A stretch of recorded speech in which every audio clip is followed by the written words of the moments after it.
Virginia prison, level 5 yards, reserved only for the big dogs. The kind of places where men vanish into steel and concrete. Red Onion, a name whispered with fear inside the system. He survived it, but survival wasn't enough. He climbed and rose through the ranks until he became the leader of Dead Man Inc., a white prison gang built on violence and power. Every order carried weight, every choice drew blood, and every day is a gamble, which makes every night a war. And once you step onto that yard, you learn fast. The real sentence hasn't even begun. This is DOC TV Unleashed, and this is Off the Yard.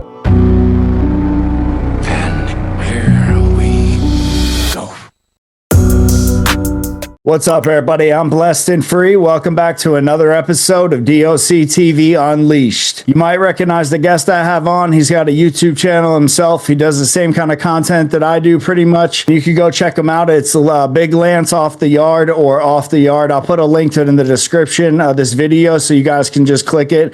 Go over there, subscribe for my boy, and you can subscribe to this channel too and turn your post notifications on so every time I do drop content, you can hear it first. So today we're going to get into Big Lance's prison experiences, man. So what sent you to prison? How old were you? And what was your first day like? What getting off the bus at your first like actual compound? I guess I'll start it from my first prison experience was as a juvenile. Went to a juvenile prison called Beaumont. To this day, one of the worst prisons I've ever been to. And what got me there was consistently getting in trouble at school, fighting. I like to fight a lot, man. I didn't like to fight, just was what it was. Ended up going there for a few years, turned a 5-month sentence into a 2.5-year sentence. So there it's like you get, back in the day anyway, you would get like, if you got sentenced, it'd be like 2 to 5, 3 to 6, 6 to 9, those type of sentences, right? You know, 2 on the low, high on the 5. Well, no matter what it was, if you got into a fight, you got more time added. Well, I got jumped twice. And, you being a white boy down here in the South, you go into juvenile prison, you're going to have problems. What state was this in? Virginia. Yeah, I've heard West Virginia, too, is pretty crazy. Yeah, man. If you get, there's not many. There was 6 white dudes on the compound when I was there. Damn, really? So, yeah, it was bad. Holy shit, I've never experienced that. That's crazy, man. It was rough. That's an understatement. That's not the first or the last time that would be that way. So when I got there, getting off the bus, I've been to juvie a few times, I started going at 11. So I knew what being locked up was like, you know what I mean? But I didn't understand what I had walked into. And when I got there, they shave your head. I couldn't grow a mustache. So I looked like a raw squirrel. You know what I mean? And it's just, you got the fresh, tight clothes. They make you look stupid when you walk in there. Right. Back in the day, there was these, they had these trailers, basically is what it was. And upstairs was like your sleeping area. Downstairs was like a shower, and it was a basement. And it was just hot, and it was just, you had lockers down there. They had a shoe room, and like a lot of people got to fight in the shoe room. Well, the first day there, I get off the bus. I've been on the bus all day. You know how those rides are. They're all-day affairs. Which, by the way, suck ass, like riding a Bluebird for 9 hours or in one of those tight ambulance transport vans, this shit in a black box. That shit is rough, bro.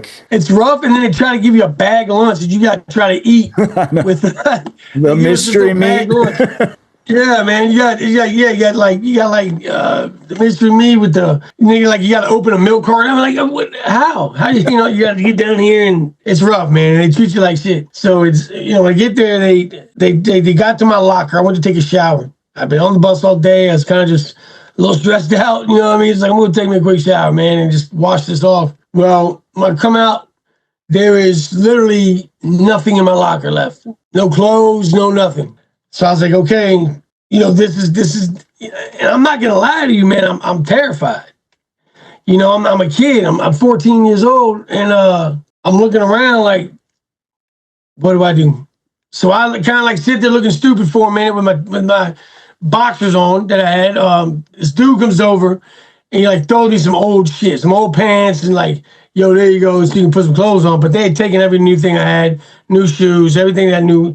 So anyway, I got one outfit. That night, I was sleeping on a top bunk, and so you went to walking out of the shower, all your stuff's gone, to kind of just letting it ride, and then you're in your bunk now. It's nighttime, and everyone's supposed to be sleeping. right. So Okay. yeah, I let it go, man. I'm not like, and this is my first night, so I don't know what, I don't know what to do, right? So I go up there to lay down in the bunk or whatever, and next thing I know, I'm getting ripped off the top bunk, and they had pillowcases, and three black guys took and beat my body and head with pillowcases full of encyclopedias that they had. Look, back in the day, they had books. And the hardback encyclopedias, man, they really whooped my ass with those things, man. I mean, beat me up real bad. Yeah, they're heavy as fuck. Yeah, bro. And they had about at least 2 or 3 in each pillowcase. So after they're done beating me, they go to bed. Thank God, because a lot of stuff would happen a lot worse to other people. And it never happened to me in this place, man, but thank God. I got back up in the bunk. I know my ribs are cracked. They had to be, man. I couldn't breathe, couldn't catch like your ribs are broke, you can't breathe. But I didn't tell. And that got me a few points, It didn't give me any respect yet, but it got me a couple points. They were like, damn, the white dude didn't tell, right? So that was my first night of being in a prison setting, which is a lot different from a jail or a juvenile detention setting. Throughout the course of 2.5 years, though, you learn a lot of things. And I learned real fast that if I didn't fight these dudes, then I wasn't going to have nothing. Forget the time, whatever, man. I didn't have much to come home to anyway. Was there people out on the street, like your family, sending you money and like supporting you? No. No, my mother actually didn't want me to come home. She told the judge, she said, I don't even want him back, so y'all can just keep him. So I was committed to DYFS, which Department of Youth and Family Services. My mother was, she had her own demons. She drugged me through the mud with her for many years. She met a dude that had a little bit of money, and she wanted to forget who she was. And part of me. Part of that was me. So, she was looking, me and dude didn't get along. But it was always him over you. Of course, yeah. And it's still to this day, I haven't talked to her in 20 years. Yeah, we have like the same kind of story, man, as far as that goes. Yeah, and it changes your perspective on things, man, because like you're supposed to be, at that age, those young ages, 5, 6, 7 years old, when I'm supposed to be a child. My mother's coming home, been gone for a couple of days, and, she wants to, bring different guys in every night, and that's how she's making a living. So wasn't much I could say or do, and there's always drugs. There was always partying. There wasn't always enough to eat in the house, and a lot of the neighbors took care of me. You know what I mean? Like there was neighbor ladies that understood what was going on. And back then there wasn't a whole lot like it is now. CPS wasn't beating down people's doors. It was like they gave you your box of welfare shit. You got your real food stamps back in the day, the big gigantic food stamps, and and then you got a box every month, right? The welfare box, and they didn't really have shit in it, some powdered milk and some fucking raisins or whatever else they decided to put in there. But mom knew that she could go out party for a few days and the neighbors would take care of me. I started raising myself, man. It was getting myself up for school and making myself dinner or whatever. I started collecting pop cans. That was one thing I used to do back in the day, make a couple of dollars because I could buy, some meat with that or whatever I did to make money. There was a bar down the street. I used to take the trash out for him, and the old man would give me $10 or whatever, But so needless to say that you didn't have anyone sending you money when you were locked up. Nah, never really have, man. It never really. I learned how to hustle, man. If you can hustle in prison, you'll be all right. And it wasn't always like dope I knew how to. I was always doing on there, hustle man, right? And I was one of them cats. I learned how to shine boots for visitations. I learned how to make the shoes white, or I learned how to roll cigarettes. I'd roll people's whole can of tobacco, and I'd make a few packs, a few cigarettes off of that, or I learned how to cook. Never had food, but they would let me get the food. I'd cook everything up. I could get in on the meal. When I left Beaumont, I was a convict, man. I learned how to get respect. I knew I could fight, and I could get respect that way, and that's what I did. So when I came home at 17, I was locked up within 6 months, caught a carjacking, and went to prison at 17 years old, adult prison. And Carjacking? Yeah, well, it got dropped down. So originally I got charged with was attempted murder, carjacking, and robbery. Now, it got dropped down to plea bargains. You know what I'm saying? Right. Yeah, it got all dropped down to plea bargains. I ended up walking away with, like, I think aggravated assault with grand theft auto. Basically, I beat a dude up and took his car. That's what happened. Right. You know what I mean? The long story short. Yeah, something stupid that they like bumped up to these. Yeah. It's how it is in Florida. Carjacking though in Florida is like 30 years or some shit. Yeah, dude. Like, I was sweating that carjacking. I was sweating it. But you have to take someone out of the car to carjack him. He was already out of the car. Oh. So that's how I got dropped. We were inside of a house, so they couldn't charge carjacking. They didn't know what happened is what it was. They found him tied up in the back of an abandoned house to a tree. So yeah, and I took his car and it broke down like one city over. It's an 89 Ford Escort wagon. You know what I mean? Like, it's just, I don't know. I snapped, dude. I was doing a lot of cocaine and drinking liquor, and I snapped, dude. And bro, I'm a kid, bro. I'm outside living in this abandoned house. Parents didn't want me, so I just snapped, man. And I'm not proud of it this day, but boys in a wheelchair to this day. Unfortunately. So, well, you got sent. So 17, you got sentenced as an adult to adult prison. How long did they give you for the carjacking or the aggravated assault or whatever? 5-year first offender. What was going through your mind, man, when you signed 5 years? I mean, that's a long time. That's half a decade. I mean, to me, that's point, a long time. I was so in my mind that I was going to get 20 that when I got 5, I was like, all right. You know what I mean? Like, I was like, okay, it's not so bad. But I ended up catching a street case while I'm in the jail. And I tell the story on my channel. It's about a guy named David Jenks that comes in here, and him and his buddy had taken this little girl across state lines and did things to her, man, that was bad. Little five-year-old girl. Well, the COs, they tell us about it. And it's a big dude, though, man. This dude was like 6'6", man. He was huge, 200 pounds, man. Big-ass chomo. Biggest chomo I've ever seen, dog. Yeah, I mean, jacked up chomo? Yeah, dude, like, you never see that, dog. It sounded like some little old man. This dude was, I can't imagine how terrified the little girl must have been, dude. You know what I'm saying? So, damn. Me and two of my buddies, I hit this guy whack with a soap and a sock. Well, I tied it wrong, right? He went to court, and when he came back, we had found out about it. So I took 3 bars of Lisa State soap and put it in a sock. Well, I didn't leave any give room. I tied it real tight. So when I cracked him with it, it exploded like a snow globe in the pod, in the, you know what I'm saying, the unit.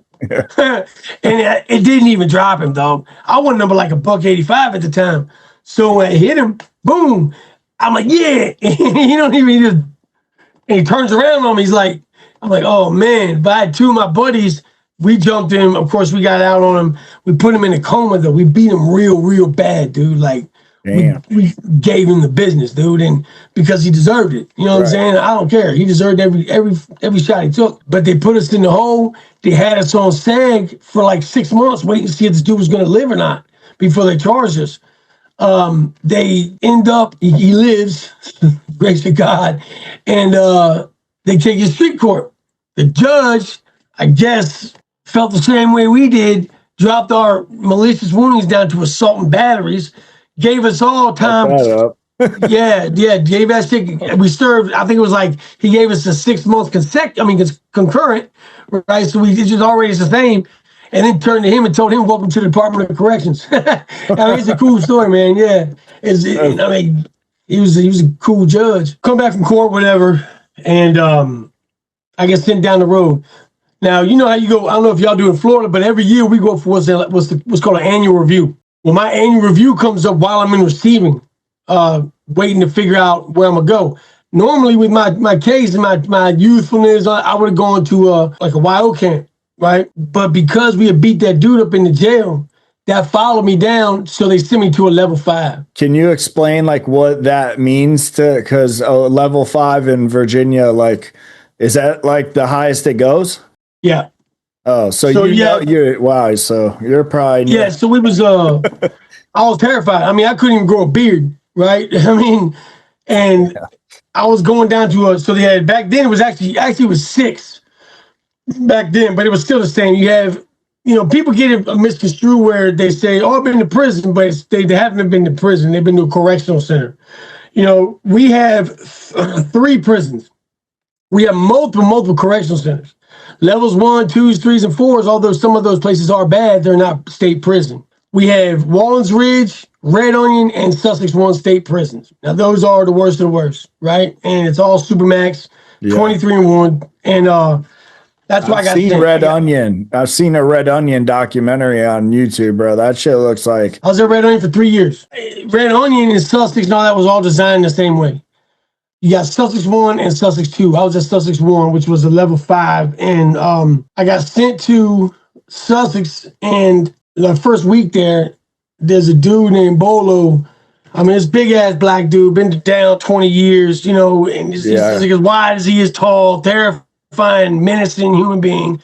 I know exactly what you mean. Yeah, Straight bro. convict swag on the yard on shit, yeah. Big, gigantic knife. Like, I'm just like, and he goes, yo, let me get a cigarette. Your blood, let me get a cigarette. Hit me in the lip with a rip. You're like, what? Shit. When they put me in the cell with this white dude, Kurt, right? And there was another dude named Easy, and both of them they're from Cali. That's when they were doing those interstate compact transfers where guys were getting shipped from like Cali over here because they had too much damn juice where they were at. So what happened was they put me in that cell, and I'm sure they did that kind of on purpose. You know what I mean? Like, they weren't gonna, I'm glad they did. Well, the dude comes in, I got literally 3 cigs left, 3 roll-ups, and I give him one. And Kurt sees it. Kurt's like in his 30s. You give the big black dude one? Yeah, I'm like, yeah, here you go, bro. Like, I'm unpacking my stuff. I'm unpacking my shit. Bro, that's the worst feeling, isn't it? When you don't know who's who in the dorm. You haven't even got your shit unpacked, and someone's like, hey man, let me get a shot of coffee.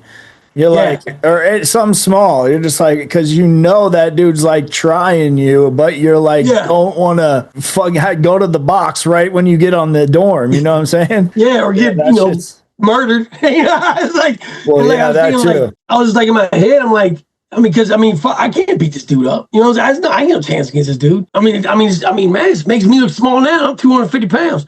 Yeah. And, it just to me is like. And I knew it. I know I'm not stupid. I know what he was doing, right? Well, anyway, he kept coming. Well, Kurt tells me, after Bolo leaves, he said, that's the last time you give that dude anything. You especially don't give nothing in the cell. So we sitting there waiting. We're in the cell 23 hours. He breaks down a lot of things to me. And I learned how to be a convict for real from this man and his homeboy Easy. I walked the yard with these guys, and there came a day when this guy Bolo, he comes in, he's like, let me get a square, man. Let me get a square. I was like, nah, bro, you dead, man. I'm starting to feel myself a little bit, right? Yeah. So I'm like, I got my homies now, like all the things, right? So like, like all that, right? Well, he said, what'd you say to me, white boy? And my cell's open. We had just come out for, 30 minutes of rec. And I'm looking around, where's my buddies at, right? Where's my buddies at? They're out there, but Bolo rushes into the cell, boom. And there's no time to think. There's no time to do anything, man. I just started fighting him. I took my arm and I wrapped it around his dreads. He had long dreads. And I was trying to use, I wrapped it in my forearm. I was trying to yank his, because, he's on top of me. He's beating the shit out of me. Right? So I'm yanking his hair. That's the only defense I have, bro. I got my arm up here. I'm going to tell you, he hit me so hard, bro, that my arm, I couldn't move it for a month, bro. It's how hard this guy hit me. It was just swollen. He hit me here. He was like, worm. And he's beating me. And as he's beating me, he says, he's like, the white poo. He's talking shit. He's like, I'm gonna take that ass after when you're passed out, when I'm knock you out. What the fuck? And I heard, so I'm half conscious, dude. I'm going out. There's nothing I can do. I hear Kurt, Bolo, get up off him, man. Get up off him. He fought for his, man. Get up off him. He's hitting me like, man, fuck him. And I'm praying he stops hitting me. I'm like, please, in my mind, stop hitting me, bro, please. And Kurt tells him again, he said, I ain't gonna ask you again, bro. I'm not gonna ask you again. So he stops. He didn't want the beef with Kurt and them. Them dudes were from out west, man. They're a whole different animal. He gets up off me, kicks me on the way out, right? Okay, whatever, dog. I took my L. But the test wasn't from Bolo, it was from Kurt and them. It was to see if I was gonna stand on it, right? And if they hadn't jumped in, I tell people this story all the time. I explain to them, if them boys hadn't jumped in, I would have lost it. I would probably got my shit took that day. And people say, well, they never do that to me. It'll never happen to me. Yes, it will. You know what I'm saying? No, I hate when people say that shit, bro. Yeah. Like they're going to automatically. You've never been to a real prison then, if you could say that, because dude, it can happen in county jail if you get put in the wrong fucking dorm and the wrong officer and the gangs are in there and they're running shit. Bro, they'll let it happen. Yeah, they'll care. And they especially if you're a white boy. That's just the way it is, bro. And I get called all types of race, this, that. I just tell the truth, man. Like I tell them, like, listen, I didn't make the stories up. I'm just telling you what I saw. Yeah. You know what I'm saying? What I've experienced in my life, and from what I've seen, that's the majority of what it is. And it's people are preying on young dudes, man. And I feel like it's almost like borderline predatorial, man. Like you see a young dude come, a 19-year-old kid is a child. An 18-year-old kid is a child. We're 30, 40 years old. I can't imagine pressing some young 18-year-old kid, man. Like it never really computed with me. From that moment on, though, you said that was a test from the two white boys that was your cellies. Yeah. So are you saying that did they send Bolo and be like, hey, okay. No, but they let it happen. They let me, I had to fight him. Right. You know, they didn't set it up or nothing. They knew it was going to happen. They just wanted to make sure you had the heart to fight back. Before I walk around with them. Right. Okay. You see what I'm saying? Like, yeah. I had to earn that. I had to earn that. And that's the difference between being on a level 2 dorm or something like that to being up in the mountains somewhere where, like, people are literally getting hella back down there all the time. And walking the yard and eating with somebody, you know, as much as I do, is very important in prison. If we sit down and meal up, or we work out together, these are signs of unity. These are signs of this is who we are and this is what we're prepared to do. I was willing, man, to turn that 5 years into 20 if I had to, because I was gonna leave there a man. You know what I'm saying? I was bound and determined, bro. It's like you go, if you go, I go type shit. If you absolutely, I know exactly what you mean. So are these guys affiliated? Are you affiliated at this time? No, so I never was affiliated at this point in time. They were NLRs. So they were Nazi lowriders from out from California. I mean, they was the real deal. Like they wouldn't let me leave my cell unless my bed was made. Like they taught me how to be a convict, you know. And they were like, you're gonna have your clothes looking like you're not gonna walk out here looking like a fucking bum. You know, you're gonna walk out here looking presentable. You speak. You're gonna articulate yourself. You're gonna read. You're gonna be intelligent. You're not gonna walk around here because then you know better than them. That was their, you know what I'm saying? That was kind of like their philosophy. I came home from that bid. I left from the level 5. I didn't really go down levels. I stayed pretty much up on the mountains. I was locked up again within 2 years, doing like a 3-year bid, which was basically in and out. It wasn't much to that. Honestly, I didn't really have a lot of. You have stories, but nothing crazy. My last bid I did, which was an 8-year sentence. Damn, bro. I went in and I got affiliated, and I became a member of DMI, Dead Man Incorporated, which was a Maryland prison gang, which is right above my state. And I took it very seriously. And I ended up becoming the head of Virginia within about a year. What made you get affiliated at that time versus when you were in that 5-year stint with those two guys that were NLR? Well, one was there wasn't any. I never wanted to be a part of. See, DMI is different. It wasn't really like racially motivated or perceived to be racially motivated. It was more us against the guards, you know, and us against the system. And that's why I kind of gravitated towards it. The stuff that I read, the things that I was getting told, and what I knew I could do with it, you know. I think in reality, man, I was at a point, I was in my 30s, bro. I was in my early 30s when I got affiliated. Something that I did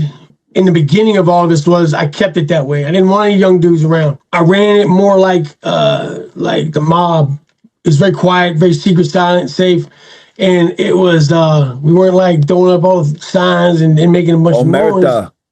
Yeah, bro, I wanted it to be more, you know, I wanted men in my circle. I didn't want boys. And the few young dudes we did have were mature for their age. Now, unfortunately, what happened, well, not unfortunately, but it's just like anything else that's attractive to people. It became and still is the largest growing gang in our state. The gang investigators still to this day would tell me, thanks for making my job so damn hard and talk shit to me. But I told them that if you bring a problem to this table, if you bring a situation, I want you to have at least 2 or 3 solutions already in your mind. You know, I'm not your daddy. I'm not here to solve all your problems. You know, I want you to be a free thinker, man. And nowadays, it's more of a fad. You see DMI everywhere. You see guys on Facebook. DMI in Virginia is just it's like blown up, dude. And I look back on it like, you know, nowadays, like, I'm not a dropout, but I stepped down as the head of this organization. I mean, I'm 46 years old. I have a family. I told him my reason for leaving or stepping back was because it can no longer put y'all first. And I always preach that. You got to put us first. I can't go against something that I preached. I did a lot of things, bro. I sent dudes on a lot of missions that really, man, hindered their life. And I feel guilty about it. And very recently, you know, I gave my life to Christ, man. And just, I put down the dope. And you know, and like I said, we get on to maybe do a part 2. We'll talk about the struggles of coming home. And, you know, as being an addict for years, pretty much my whole life, that's been the biggest struggle. So being finally free of that addiction, man, and just being level-headed, I get to look back at some of the things that, you know, has transpired and people I might have led the wrong way, or even people that I led the right way. But I have to forgive myself. And I think that when people can't forgive themselves, they continue to walk a path of unrighteousness, bro. You know, and just keep on doing the same shit because of, well, like, you know, they gotta let that burden go. And that was hard for me to do. And I think that's why I kept going back to prison, you know? Yeah, I was gonna ask you, do you think the reasons that every time you got arrested was there dope behind it in one way or another? It was alcohol. Every time I get violent when I drink. But I've always had a drug problem. I caught a few drug charges, possessions here and there. But it was more, I would get drunk and a lot of my demons come out, bro, when I drink. And I actually, when I was in Greensville prison, I actually set a whole war off with us and the ABs there because I got drunk on the yard and went over there and walked in front of I walked in front of their whole gang by myself and told them I was going to beat them all up and they were no longer allowed to bang that shit on our yard and and this was a DMI yard and I had to stand on that, dude, because the next day came. That's crazy.